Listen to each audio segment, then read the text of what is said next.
This is a photo album of me from age 1 until about 18. And so it was given to me. I was called Benny until I was 15 years old, and I changed my name to Ben. And from my mama and daddy, I called Mama Mama until I got to be a teenager. I called her Mom, and then I called Dad Dad. And this is my years of growth. By all counts from my mom's description, I was a happy little baby. Being the firstborn, I got a lot of attention, and the first couple years lived in the household of my mom's family, her mother and father, my grandparents. So that's me in 1951 at 1 year old, or 2 months old here in Charleston, South Carolina, and yawning as babies do, and everybody does. And there I am, a 6-month-old toddler. I look pretty happy. My mom liked putting this silly curl in my hair. I don't know why. My mom had worked in a photography studio briefly before she was married, and she loved dressing up little babies and children just like me and having our pictures taken. July 1952, my first birthday, and I look like I'm pretty happy there, getting some cake. My mom she knew how to make little babies, children smile. And there I am in my little stroller. She used to take me out by the water, probably why I still love the water today. I'm a water sign. And there I am in the same outfit, little sailor outfit with my little dog. She had me already ready with the phone. Maybe that's why I'm a person that loves the phone today. Who knows? That's old school phone.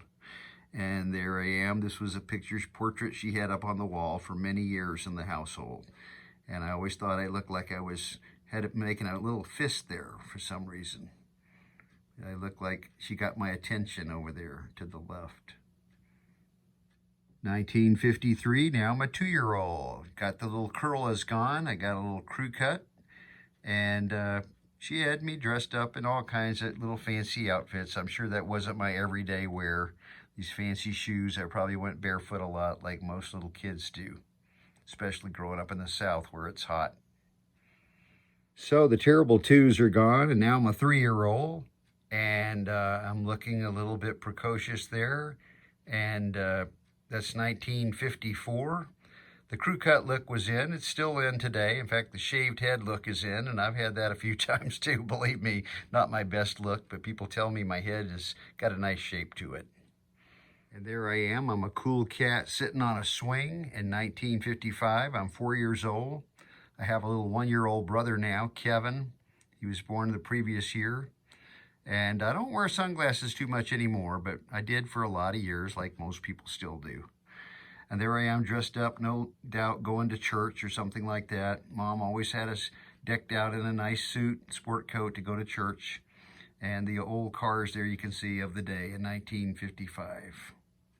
So my dad had worked for F.W. Woolworths for a long time. We moved around a lot. We had lived not only in Charleston, but Meridian, Mississippi, Roanoke, Virginia, Winston-Salem, North Carolina. And of course, we were living in Atlanta, Georgia in 1954. And this big classroom here of kindergarten kids, first grade actually, I think it was, no, maybe just kindergarten. There I am in the top row, one of the smaller kids in class. I got bullied and picked on a good bit, but I don't think it was a big problem there in the kindergarten that I remember. And there's my kindergarten certificate. As you can see, my name was actually Benjamin. My middle name was misspelled on the birth certificate. And I had that changed when I was 17 years old, when I discovered it. I had no idea until I was 17 that my actual birth name was Benjamin, not Benjamin. It's now officially Benjamin. 1957, I'm 6 years old now in the first grade in Atlanta, and there's a lot of cute girls in the class there, a few boys. And where's little Benny? Oh, there he is, hiding out there in the very back row behind 2 girls, as usual.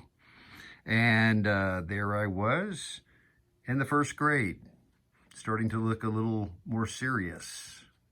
Red being one of my favorite colors. I liked wearing red. Now it's 1958. I'm 7 years old. 1956, my second brother, Steve, was born. So now I'm the big brother. Still got the crew cut look. I believe my teeth had already fallen out and were coming back in. It's hard to say. And there's little brother Steve in the front. He was a blessing and joy. And Kevin also. Kevin's still living. He lives in Florida.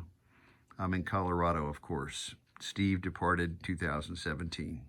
It's 1959, and it's third grade. And some of the girls I had crushes on were Debbie Gray, the little redhead there. And let's see if there's Skipper Turnquist was one of my best friends. I later saw him at West Point, where we both attended. And he was that Lane Gray there, and Steve Land in the left. Those were good friends of mine.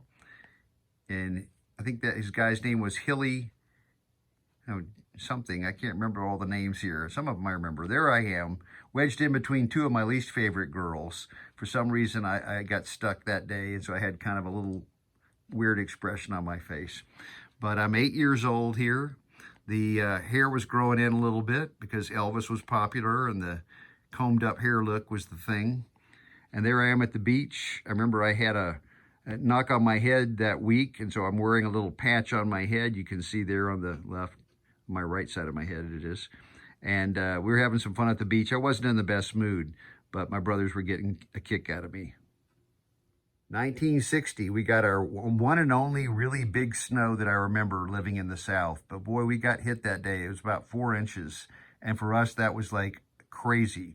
And so we went out and we were playing with the snow, making snowballs, eating the snow, making snowmen. And it was just wild. And there again, my hair look is getting a little bit longer. But of course, the clean cut hair look was the thing back then in 1960. John F. Kennedy was president, so that's kind of a JFK hairstyle. 1961, I'm 10 years old now. And there's Kevin and Steve with me on Easter Sunday, probably.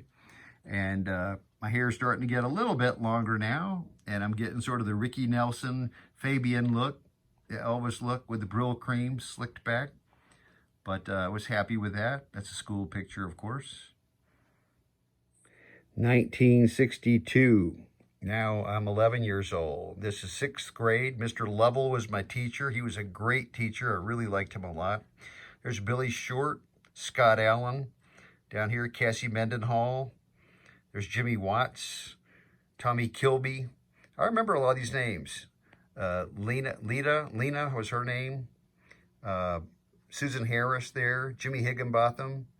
That guy's name was Johnny something.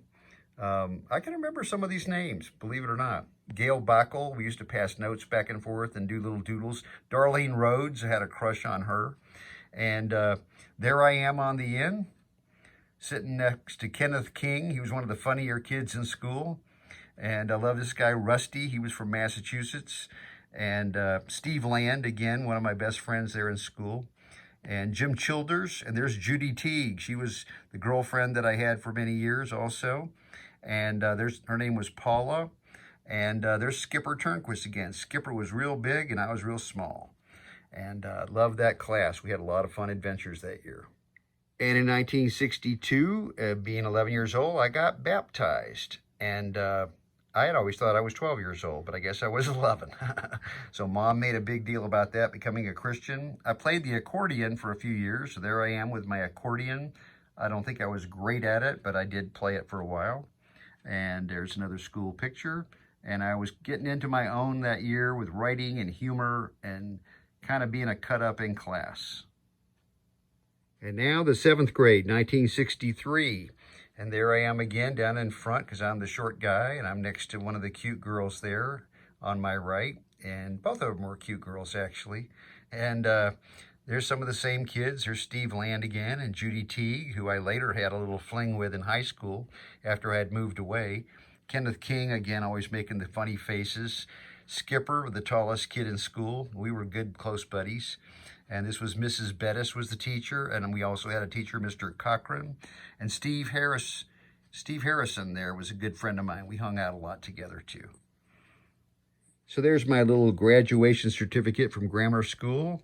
I turned 13 that year in 1964. Of course, I was wearing glasses then, and that helped me a lot in school. I could see a lot better, could see the blackboard. Went to East Cobb Junior High. My cousin Gene, 1 year older than me, lived with us in that year, 1963-64. We were roommates. Gene later became a professional wrestler. He's still working as a teacher, and he lives in Concord, North Carolina. In 1964, I played 1 year of organized baseball. I was not the best player. I was the smallest player on the team. We had an awful team. We didn't win too many games, but it was still fun. I enjoyed wearing the uniform and being on a real baseball team. I got 3 hits during the season. I walked a lot, stole a lot of bases, scored a few times, and also was a coach on first base a lot of times too. It was a lot of fun. And there I am with my brothers and the Big Chief in Gatlinburg, Tennessee. We went on to the Smoky Mountains in North Carolina for a family vacation that year. I remember 1965. I'm 14 years old. I'm in junior high school. This was a red blazer I was wearing. It's black and white, of course. I had the horn rim glasses now, which was sort of the style, Buddy Holly look. And yeah, I thought I was kind of a cool character there in junior high school. 1966 found me 15 years old now at Sprayberry High School, and finally my mom let me comb my hair the way I wanted to. I had been doing it for years after I left the house, but she insisted on school pictures I had to comb my hair up. This was Beatles style, so it took me several years after the Beatles hit the scene to be able to wear my hair the way I wanted to. Still had to have it short, of course. And now it's 1967, the summer of love. I had the Paisley look going, the psychedelic thing, acne starting to come in a little bit. But I was really getting more interested in girls. I modeled at my dad's Woolworth store. They had a clothing fashion show, and so I got to do a little modeling there, pretending to be a rock star. I never knew how to play a guitar, still don't to this day. But I was on television for that little episode, and then I worked in his store for a while, mostly in the stockroom on the weekends and during the week, making extra money. It was a lot of fun doing that too, having the extra money. And this is 1968, I believe, in high school. I'm in the Beta Club. I'm also National Honor Society. I'm the Key Club member. Love being in the Key Club. I took karate, and so I was starting to flesh out a little bit, put on a little bit of muscle.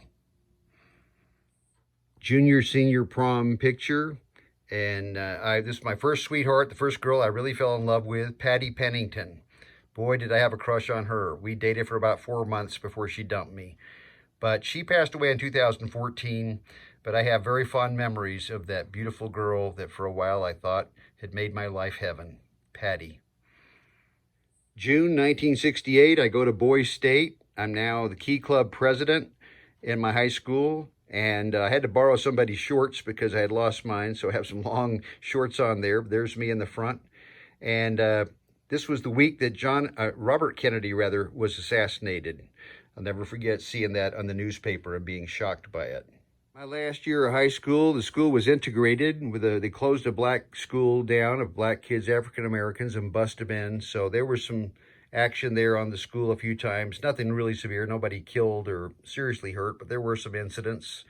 As it was we were the Shaw Rebels. I don't think the black kids liked that name too much. And here I am going to Boys State in the newspaper. And then another newspaper clip of me and Gary Gaston, my vice president, when our annual yearbook that we made for the Key Club won the state prize there at the convention. So there's my graduation picture from high school, 1969. I'm, I think, looking okay. I was sort of a charmer with the girls. I was voted biggest flirt in my class, and I generally had a girl I was hugging or doing something, making eyes at most of that year when I wasn't doing Key Club. Have a few pictures here of a formal. This is the formal, and a few other I have of Carol Kennedy, my favorite girlfriend in high school, and we dated quite a few times. We were really good friends. She was a dear friend of me. Just recently I contacted her. She still lives in Mobile, Alabama, all these years.